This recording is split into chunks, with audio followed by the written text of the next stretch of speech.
Lajeado hoje, Lajeado mais. Lajeado hoje é mais na educação. A Prefeitura está trabalhando na reforma e na ampliação no número de vagas nas escolas municipais.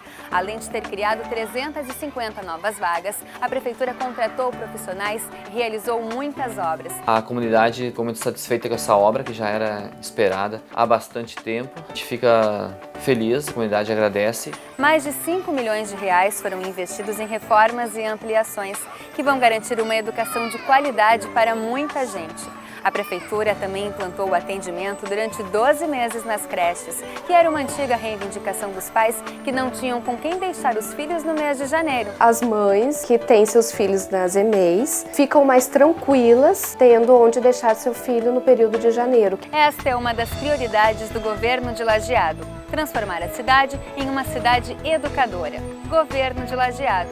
Lajeado hoje é Lajeado mais.